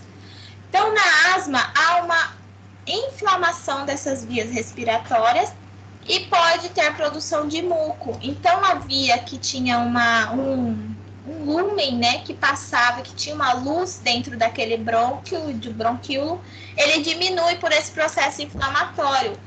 E isso vai causar a falta de ar, né, a insuficiência respiratória. Na fase de crise de asma, observa-se uma dispneia aguda, broncoespasmos, né, então a pessoa tenta puxar o ar e não consegue, e insuficiência respiratória, porque o ar não consegue fazer suas trocas gasosas e influencia em todo o processo de circulação do corpo. Não sei se alguém aqui tem asma, mas os sintomas em adultos também são bem parecidos. Se alguém tiver asma, pode falar com mais propriedade sobre as crises, né? Trata-se de uma emergência, pois a criança evolui rapidamente para insuficiência respiratória, apresentando desconforto respiratório grave, ansiedade gerada por aquela crise, vigilância, ausculta pulmonar. Então, a gente precisa auscultar o pulmão dessa criança e saber se ela está em sofrimento ou não. mas assim que inicia-se uma crise de asma, se não tiver disponível o medicamento, precisa encaminhar para o serviço de atendimento secundário, principalmente na UPA ou na policlínica, urgente, né? Liga para o atendimento de urgência para ele fazer esse suporte e, se pudesse, caso não tenha trauma, né, encaminha essa criança para um serviço de atendimento secundário. O tratamento, o principal objetivo do tratamento é retirar a criança desse quadro agudo de crise asmática o mais rápido possível para evitar complicações, para evitar uma parada respiratória, que vai evoluir para uma parada cardíaca, que são os riscos de uma intubação orotraqueal. Então, o objetivo é reverter o quadro através, né, dos medicamentos inalatórios ou de um atendimento de urgência com um suporte mais avançado para evitar que essa criança precise ser entubada e para suporte de oxigênio, porque isso vai gerar um transtorno, um risco de infecção, internação para essa criança. O tubo se comporta como um corpo estranho na traqueia, né? Então, através desse laringoscópio, faz a inserção de um tubo na traqueia. Então, vai aumentar ainda mais o processo inflamatório que já existe na traqueia, nos brônquios e nos bronquíolos. Então, para extubar essa criança, para tirar esse tubo, vai ser muito mais difícil, porque a traqueia, ela vai estar, como ela está em um processo inflamatório, ela diminui a sua luz, né, o seu lúmen, ela é mais grossinha, e quando está inflamado, um dos sinais de inflamação, edema, causa obstrução dessas vias respiratórias, e para extubar essa criança pode ocorrer lesões na traqueia. Outro risco relacionado à internação hospitalar, né? Por exemplo, a infecção. Então, pode levar essa criança a uma internação hospitalar e uma infecção, né, gerada por essa internação, um risco que essa criança corre. Então, a assistência de enfermagem é fornecer oxigênio, funcionar acesso venoso periférico para infusão de volumes e medicamentos, administrar as medicações conforme a prescrição médica e monitorar os sinais vitais, prestando bastante atenção no padrão respiratório, né, e na saturação de oxigênio através do oxímetro de pulso. Esse é um atendimento hospitalar, tá?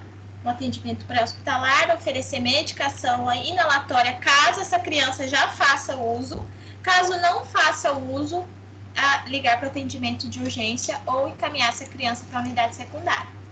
E a bronquiolite ou bronquite trata-se de uma infecção das vias aéreas causada por vírus que acometem neonatos e lactentes e evolui rapidamente para a insuficiência respiratória. Pensa só, os brônquios e os bronquíolos, todos cheios de muco. Além do processo inflamatório que vai comprimir, né, a parede desse brônquio, ainda tem a secreção que pode evoluir rapidamente para um processo de insuficiência respiratória que, se não revertida, pode gerar uma parada respiratória. Então, sinais, né, que a criança vai apresentar de desconforto respiratório caso ela tenha essa bronquiolite.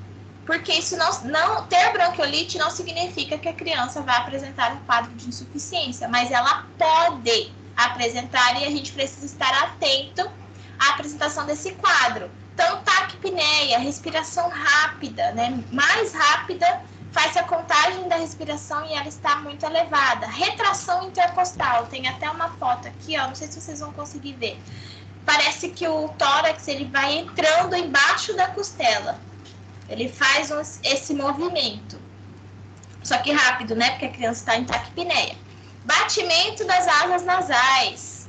Então, batimento alerta nasal significa que, né, a criança está tentando suprir o oxigênio. Então, batimento das asas nasais são sinais de perigo respiratório em crianças. Não só para bronquiolite, mas para outras situações como a pneumonia também. E tiragem subcostal também, tiragem intercostal já falamos, né, retração, e a retração external. Então, a criança faz esse movimento de respiração e tem essa tiragem intercostal, né, que parece que o tórax ele vai se comprimindo e relaxando assim com maior intensidade, e essa retração external, então o externo fica fundo, mais afundado. Nem sempre tem esse sinal visível igual tá nessa foto, mas você consegue, através da observação, né, tanto da respiração, quando você for observar a respiração dentro do minuto, você consegue também observar se tem esses sinais de perigo relacionado à insuficiência respiratória por bronquiolite. Então, o diagnóstico é realizado pelos sinais clínicos e também uma radiografia de tórax que vai acusar, né, o acúmulo dessas secreções dentro dos brônquios. E na grande maioria dos casos encontra-se na coleta de suave nasofaríngeo também. Então, faz-se um suave, né? Suave é aquele, agora ficou famoso suave, né? Aquele exame do cotonete que falam do coronavírus, aquilo é um suave. Então, faz-se um suave para analisar a presença de vírus, bactérias que estejam causando essa bronquiolite. O tratamento é no suporte ventilatório para evitar uma insuficiência respiratória e a prescrição de anti-inflamatórios e antibióticos para diminuir essa inflamação, né, ou essa infecção. Assistência de enfermagem, então, fornecimento de oxigênio, por isso que o sistema de ar, né, o sistema de oxigênio da parede, ele precisa estar conferido. Acesso venoso periférico, então fazer um acesso venoso periférico nessa criança para infusão dos medicamentos também. Monitoramento dos sinais vitais e saturação de oxigênio, então, através do monitor, né, multiparâmetros, caso essa criança esteja conectada, ou através da aferição da pressão arterial, do oxímetro de pulso e da verificação da respiração. Encaminhamento para uma unidade de terapia intensiva, então, essa criança ela pode evoluir rapidamente para uma insuficiência respiratória, então, precisa ser encaminhada para a UTI pediátrica para fazer o tratamento intensivo. A observação, né, intensiva do caso dessa criança. As principais emergências neurológicas. A convulsão é uma desordem neurológica caracterizada por atividades motoras involuntárias. Pode ter uma doença de base ou pode não ter. Por exemplo, crianças que têm febre muito alta podem convulsionar, por isso precisa ficar de olho na temperatura, né? Atentando-se à temperatura também. Ou a criança já pode ter, né, alguma doença neurológica ou ter algum quadro que possa levar a crises de convulsão, ou simplesmente ela pode convulsionar do nada, né? Sem nenhum sintoma aparente, mas que precisa ser investigado. As convulsões são classificadas como clônicas, que são espasmos flexores, então flexiona-se os membros, e tônicas, que são contrações musculares persistentes, então os músculos se contraem, a pessoa começa a se retrair, ou tônico-clônicas, que é as duas juntas, a combinação da contração muscular com a flexão desses músculos. Aqui tem uma imagem que tem um exemplo, ó, a fase clônica e a fase tônica. Também são exemplos de convulsão. As mais comuns. Existem crianças, principalmente com febre muito alta, que convulsionam sem você perceber. Elas simplesmente ficam paradas, mas geralmente com o olhar fixo, não se mexe e não responde ao estímulo. Ela pode estar convulsionando também. Mas as mais comuns são a convulsão, que ocorre essa retração, né? E essa contração muscular. As causas mais frequentes são hipertermia, então febre, infecções, traumatismos e asfixia perinatal. Então, tomar cuidado principalmente com traumatismos. Fala assim, a criança que bateu a cabeça não pode dormir. Não sei se vocês já ouviram isso. Não pode dormir porque corre risco de convulsionar. Não pode dormir porque não pode rebaixar as funções do sistema nervoso, nem as funções cardíacas e respiratórias quando ocorre o sono, né? ele dá uma rebaixada, o seu corpo ele diminui um pouco a pressão. Então, essa criança não pode dormir por esse motivo, para ela não apresentar alguma reação, né, durante o sono. É recomendado esperar por um tempo, né, pelo menos até diminuir o edema, para que essa criança retorne, para que essa criança possa dormir, né? Se essa criança dormir, é só observar também, ficar monitorando os sinais e sintomas, né, para que ela não tenha uma convulsão. O tratamento, eu falei do trauma, né, porque é um dos mais comuns. A hipertermia também é muito comum, então, se o antitérmico oral não estiver fazendo o efeito esperado, recomenda-se que você leve até um atendimento de urgência e emergência para que faça, né, uma consulta com um profissional e seja administrado também medicamento endovenoso, que vai ter uma ação um pouco mais rápida e mais eficaz, a depender do quadro de infecção, né, ou de inflamação que essa criança apresenta. O tratamento, então, consiste em tirar a criança do quadro convulsivo.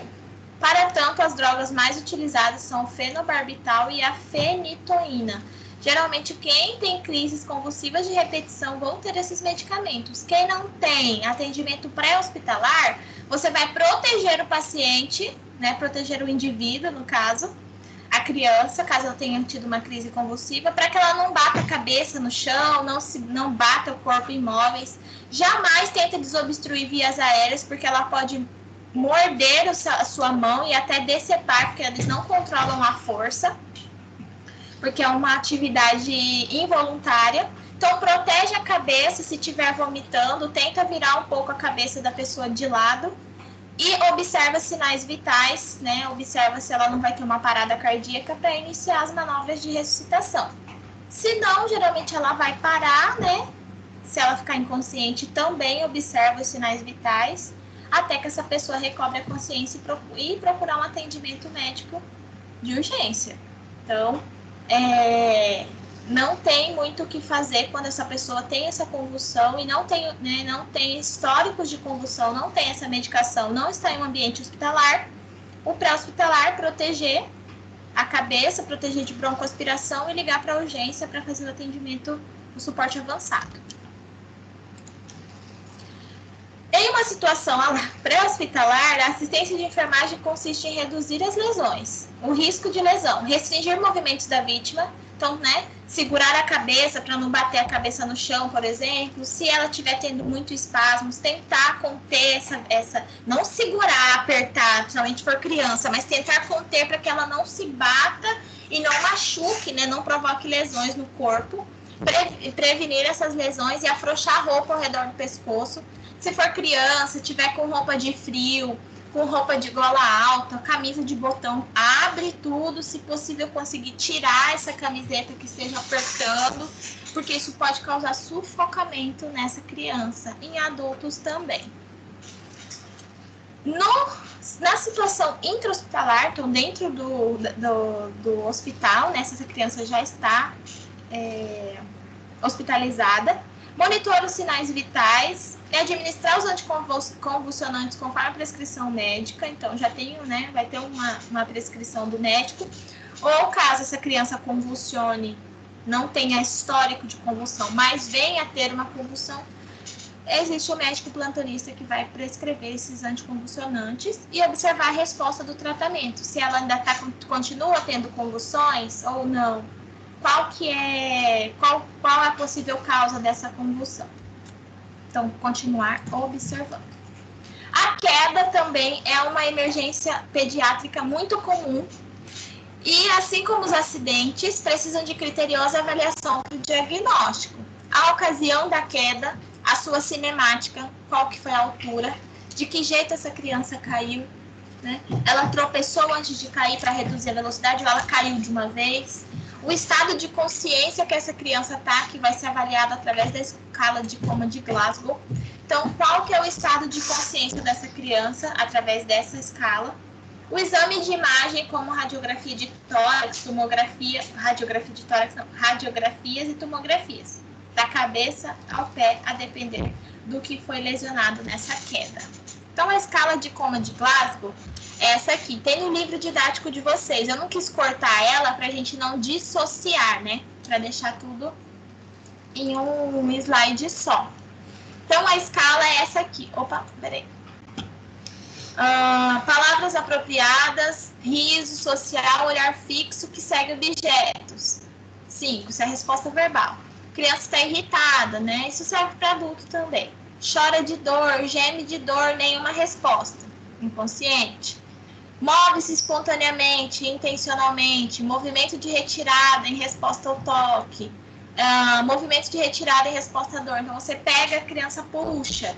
Postura descerebelada, né? Extensão anormal, resposta à dor. Abertura ocular, espontânea. Se você falar, abre o olho, a criança abre o olho. Ou quando ela tá calma, de repente vem um pico de dor, ela abre o olho. Ou não tem resposta. Então, através dessa escala, você vai fazer a contagem desses pontos e determinar qual é o nível de consciência dessa criança.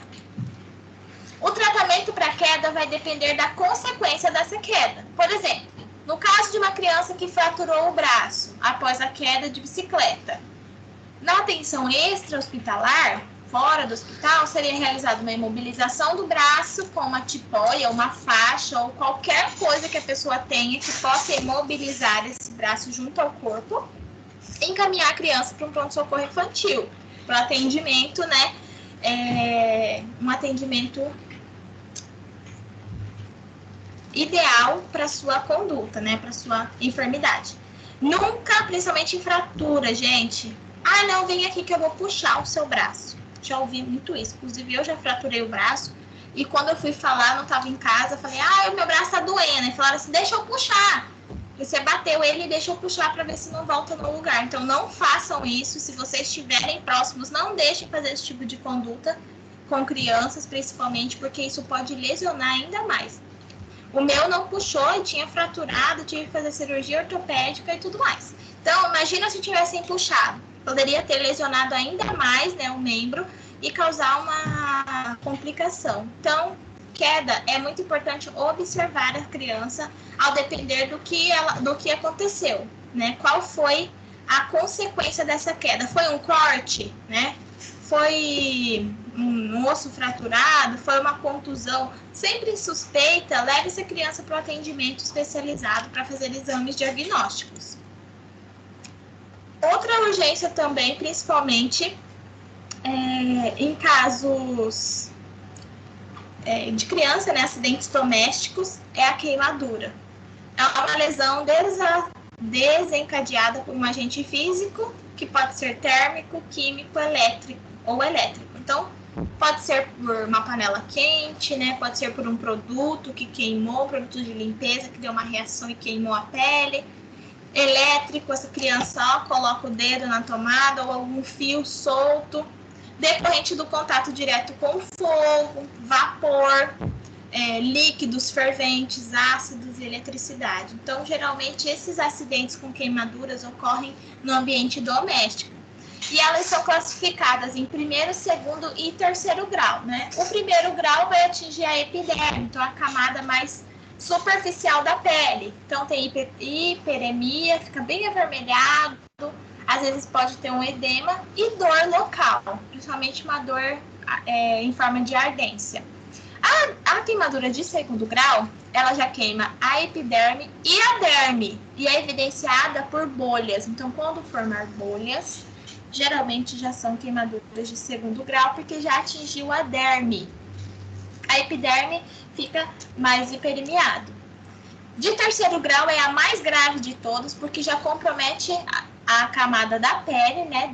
Epiderme, derme, hipoderme, e pode atingir músculos, ossos, e tem um grande risco de infecção e de causar necrose por conta da queimadura. Então, aqui tem uma figura, pele normal, a queimadura de primeiro grau, então só a epiderme, a queimadura de segundo grau já pega a epiderme e derme, forma geralmente uma bolha. E a queimadura de terceiro grau já atinge músculos, nervos, ossos, todas as camadas da pele e podem causar complicações severas. Para avaliar a extensão da queimadura, a gente utiliza uma escala, né? Uma regra, se chama regra dos 9. Para cada segmento do corpo acometido, atribui-se 9% ou múltiplo de 9, né? Aqui, cabeça, 9%. Pescoço, 1%. Ah, queimou o membro superior direito, 9%. Ah, queimou o tórax e o abdômen anterior, 18%. É através dessa escala que é falado assim, ah, teve 90% do corpo queimado. A pessoa fala, nossa, e a pessoa não desapareceu, não foi incinerada, né, carbonizada? Não, porque a queimadura, ela se estendeu por diversas partes do corpo. Por exemplo, a pessoa teve 10% do corpo queimado. Ah, chega um atendimento de uma criança lá que queimou os órgãos genitais e o membro inferior esquerdo com água quente. Um exemplo, caiu água quente. Então, ela teve 10% do corpo queimado. É através dessa escala que é feito o cálculo de porcentagem de queimadura. O tratamento de queimadura tem como foco, né, a prevenção e o tratamento das complicações, como choque e a infecção. Então, aqui temos queimaduras de primeiro grau, aqui queimadura já de segundo grau, aqui já está em uma fase mais de cicatrização. Então, o tratamento é voltado para promover o bem-estar, né, diminuir a dor e diminuir os casos de infecção e choque também de líquidos, né, choque hipovolêmico, choque séptico causado por infecções. A assistência de enfermagem aos pacientes vítimas de queimadura tem a prioridade, né, de manter a integridade da pele à medida do possível e devolver a volemia, o volume circulante de sangue. Então, no ambiente intra-hospitalar, né, funcionar, se possível, 2 acessos periféricos calibrosos para infundir volume, porque na queimadura o corpo perde muito volume, perde líquido e ao depender do tipo de queimadura vai perder sangue também, então perde muito volume. Realizar curativos conforme a necessidade de cada caso. Então, existem hospitais especializados em atender queimados, né? Então, por exemplo, o pronto-socorro tem uma área só de queimados, então, específico para realizar esses atendimentos. Assistência de enfermagem no pré-hospitalar para queimaduras térmicas. Resfriar o local com água fria, não é recomendado o uso de gelo, porque o gelo pode, inclusive, piorar a queimadura. Em situações mais graves, deite a vítima e afrouxe as roupas. Use compressas úmidas para resfriar a região. Não tira a roupa da vítima se ela estiver colada no corpo. Às vezes, pela queimadura, a roupa gruda na pele. Não puxa, porque se você puxar, você pode arrancar a pele da pessoa junto com a roupa. Então, afrouxar essa roupa. Se tiver um botão, abrir, né? Porque vai causar um edema, extravasamento de líquido intracelular e vai causar um edema. Usar compressas úmidas para resfriar e aliviar, né, a dor do local da lesão. Para queimaduras químicas, lavar abundantemente com água e retirar a roupa cuidadosamente. Então, químicas, às vezes, né, algum ácido caiu, retira a roupa, cuidado para não pegar em outros locais do corpo, e lavar com água abundante a fim de retirar todo esse químico que pode causar uma queimadura, ou que está causando já essa queimadura. Queimadura elétrica, após interromper a fonte de corrente elétrica, variar a vítima. Em caso de parada cardiorrespiratória, seguir diretrizes de suporte básico de vida, que a gente vai ver na nossa próxima aula. Então, após interromper fonte de corrente elétrica, se você for pegar nessa pessoa enquanto ela está recebendo a corrente elétrica, essa corrente elétrica vai passar por ela e vai descarregar em você. Então, você não vai conseguir ajudar. Eu lembro até de um caso que teve de uma família inteira que morreu eletrocutada, porque a criança, acho que estava no banco de trás do carro, não me recordo exatamente a história, e ela teve um choque por um fio elétrico da rua, que a porta estava aberta, e aí a mãe foi tentar tirar essa criança, o choque passou para ela, e aí o pai foi tentar, né, ajudar os dois e o choque passou para ele. Então, morreu os 3 de choque elétrico, porque a voltagem era muito alta, né? O impulso elétrico no coração é muito alto e ocorre uma parada cardíaca e a pessoa morre. Então, precisa ter segurança para prestar assistência em relação ao choque elétrico, né? Por isso, quem tem crianças, não deixem carregadores na tomada, extensão, sabe aquelas extensões sem protetores nos plugs, porque a criança, ela é curiosa, ela está descobrindo ainda o mundo, principalmente se for crianças pequenas. Ela vai querer colocar o dedo ali porque tem um buraquinho, ela vai querer ver para que serve. As extensões, às vezes ela vai colocar na boca, carregador de celulares, né, que às vezes ficam na tomada, a criança vai querer colocar na boca. Então, isso tudo oferece risco que podem ser evitados através de cuidados básicos. As hemorragias também são importantes emergências na área da pediatria. E em crianças são provenientes de lesões, principalmente de traumas, né? E podem ser visíveis, tem um sangramento externo, um corte, ou invisíveis que tem uma hemorragia interna, decorrente do rompimento de uma veia ou de uma artéria. Então, pode ser sangue venoso ou sangue arterial. Precisa estar muito atento à queda. Quando a criança sofre uma queda, bateu muito forte a cabeça, o abdômen, ou uma queda muito severa, é necessário atentar-se para hemorragia interna. Então, se essa criança apresentar, né, alguns sinais, que a gente vai ver aqui. Não, calma. Se a criança apresentar alguns sinais de choque, se a criança ficar pedindo água, pedir água, é um sinal muito grande de hemorragia interna após um trauma. Claro que a gente já bebe água naturalmente, a criança pede água, mas após um trauma severo, a criança ficar pedindo água, pode ser indicativo de hemorragia interna. O tratamento, independente da etiologia da hemorragia, é interromper essa hemorragia e promover a homeostasia, né? Parar o sangramento e promover a homeostasia do corpo novamente. Então, a gente tem esses tipos de sangramento, né? Quando é uma hemorragia arterial, o sangue vai esguichar. Quando é uma hemorragia venosa, ele vai escorrer. E quando é uma hemorragia só capilar, de escoriação, vai ficar aquele sangue, né? Aquele coágulo, mas não chega a ser um sangramento significativo. Na impossibilidade, né, no pré-hospitalar, proteja-se com plástico íntegro e não toque diretamente no sangue. Então, o ideal é tocar de luva, mas caso seja um atendimento pré-hospitalar e você não tenha essa possibilidade, proteger-se com plástico para fazer esse atendimento e não tocar diretamente no sangue, principalmente se você tiver com alguma lesão nas mãos. Isso pode te contaminar, né? Você não conhece a pessoa que você está fazendo o atendimento.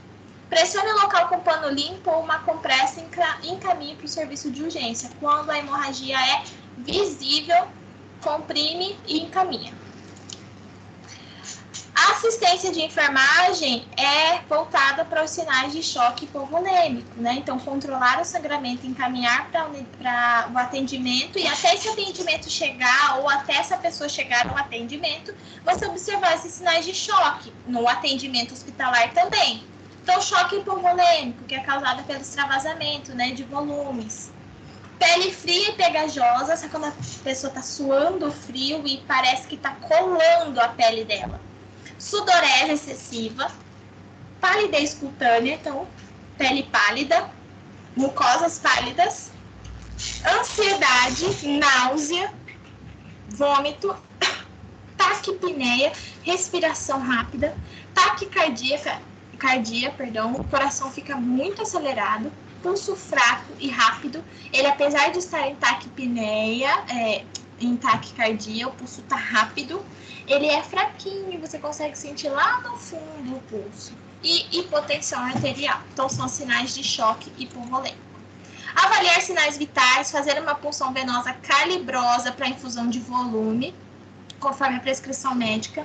Geralmente, em ambiente pré-hospitalar, em choque hipovolêmico, faz a infusão de soro Ringer lactato para restabelecer, né, para restabelecer o volume do corpo, porque o Ringer lactato ele tem a sua composição bem parecida com o plasma das células, então ele consegue restabelecer essa função a depender do volume, né, a depender da gravidade desse choque.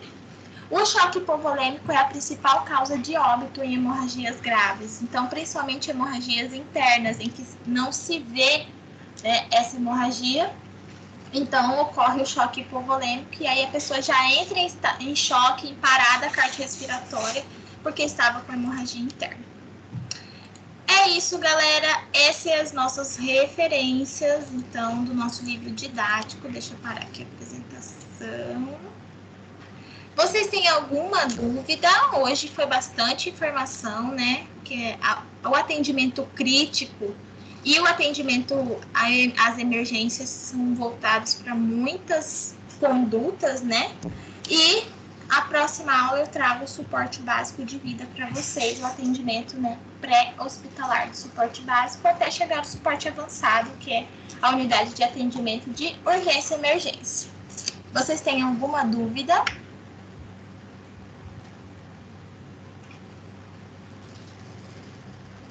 Nada, entenderam tudo, não entenderam nada. Eu gostei da aula, professora, teve bastante coisa, mas eu gostei bastante. Ah, que bom. É bom porque, principalmente para quem tem criança ou convive com criança, já consegue atuar, nem que seja um atendimento rápido, né, e básico, nesse atendimento à criança vítima de alguma dessas emergências. Então, o vídeo está postado na unidade 4, sessão 2. Assistam o vídeo de inserção de PIC, é bem interessante, muito bacana, para vocês entenderem como se dá o processo. Então, assistam o vídeo.